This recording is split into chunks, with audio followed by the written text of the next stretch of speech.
Thank you, Excellency, for giving time for the interview. My pleasure. May 3 is the World Press Freedom Day that we celebrate every year. All these reports are showing that the media freedom, not only in certain countries, but in the world at large, has been declining and worrisome. And in some cases, in some countries, there are slight improvement, but largely the freedom stage has been at worrisome. So that is the reports are saying. What are your comments on these reports? Well, first, I think these reports are important, and we should, take them seriously. I think it's always a struggle. It's always a battle to maintain that freedom of media for journalists.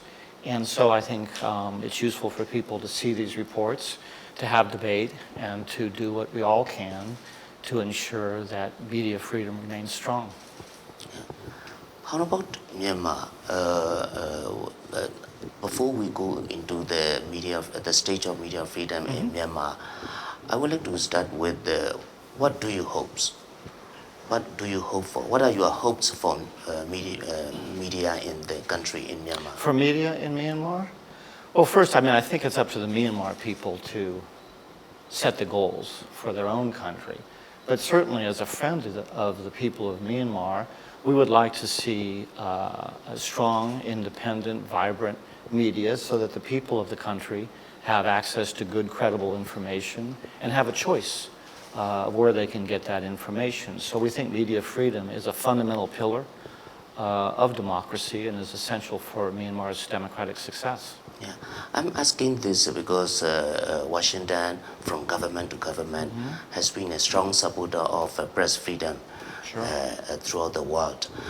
You have now a new administration led by the President Trump, who the media largely see having a competitive relationship at home. So would you see that there will be change or there will be a shift in Washington's position or Washington's support for the media freedom in other countries, and the policy and the relationship with the media at home? Well, what I can tell you is that our support for media freedom in Myanmar and around the world remains very, very strong. We continue to believe media freedom is essential, hugely important in our own country, as well as abroad. So that is not changing. You have seen the changes in Myanmar in the last few years. We have now the government led by NLD, the first civilian government led by Aung San Suu Kyi and the President U Thein Sein after many decades of military rule. There are some remarks saying that even comparing with the previous government, there has not been progress in the media freedom area, especially in the last 1 year. So these are remarks largely made not only by the local stakeholders but also international community at large. What is your position? How do you see the changes?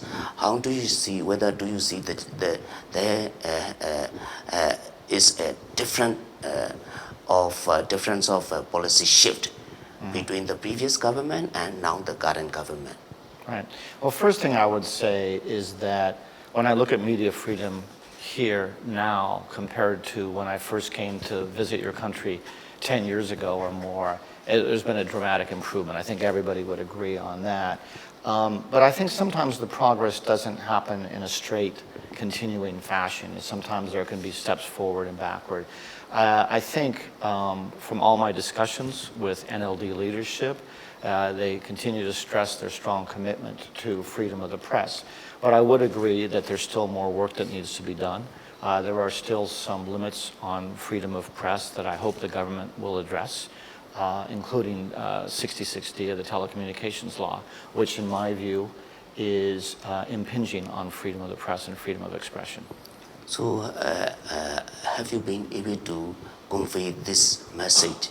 Like, for example, you are thinking on 60-60 to the new government in the last few months also. Yeah, I talk to the government on a whole range of issues and talk very openly as a friend, and have raised these issues. Yeah. We have, as a journalist in Myanmar, we have two specific issues which are worrisome. One, we cover the conflict fightings, especially in the north. Second, when we cover the issues in Rakhine State, even the issue of covering Bengali versus Rohingya. So these are our day-to-day pressure and day-to-day reality when we cover these. What do you think? How do you see the role of media and the role of journalists and in covering these specific issues? Well, I think anytime you have conflict, it's very complicated for journalists to be involved. We think that access for the media as much as possible is very important so that the people of Myanmar get accurate, timely information, whether it's in Rakhine State or the conflict in the Northeast.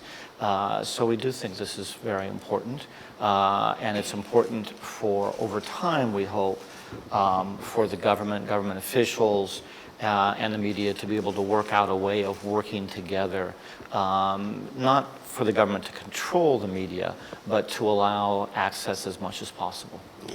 But like, for example, in conflict areas, because it is very much also related to the Myanmar's armed forces, how they see the media, how they see the situation.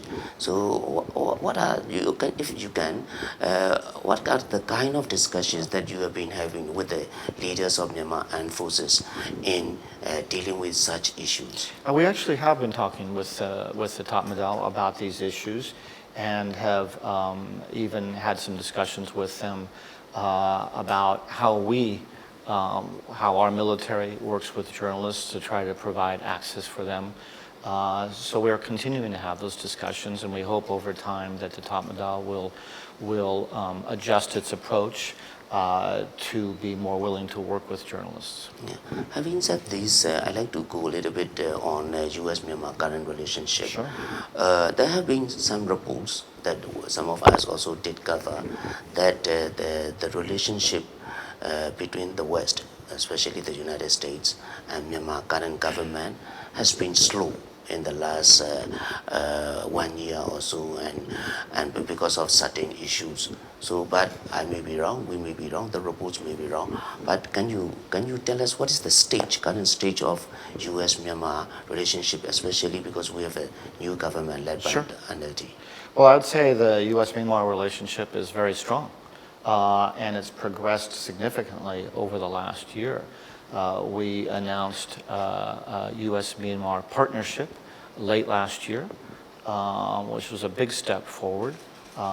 We are expanding the relationship in almost every area, in economics, in diplomacy, working together on health issues, education issues. We have Peace Corps volunteers now here in Myanmar, so it's expanded quite a bit. It's a very good open relationship. In fact, right now, this week, you have in Washington the National Security Advisor, who's joining Secretary Tillerson's meeting with all the ASEAN foreign ministers. You have the Deputy Minister of Home Affairs, who's in Washington now having a series of meetings. And we have a delegation of members of government, parliament, and civil society in Washington talking about federalism. So that's just this week. The new administration's made very clear when I was back in Washington a few months ago that it will continue to strongly support Myanmar's reform efforts and continue to build this relationship. So we're very pleased with the state of the relationship. It is very interesting to see and to hear that the government security advisor is in Washington, will be in Washington. What are the kind of scope for the discussion with him and between Myanmar and the government, especially in terms of security? Well, he's gone to represent the Myanmar government at a meeting that Secretary of State Tillerson is hosting for the foreign ministers of all the ASEAN countries. And I think, I don't want to speak for the Myanmar government, but I think with the state counselor traveling in Europe at the same time, Myanmar government decided that the National Security Advisor was the best person to represent them at this meeting. So this is going to be a discussion about the United States engagement with ASEAN as a whole. I don't know the specifics of what the Secretary and the National Security Advisor will discuss and what other meetings he will have in Washington. But I think, again, it highlights that this is now a normalized relationship, that these kinds of discussions we have and will have quite regularly.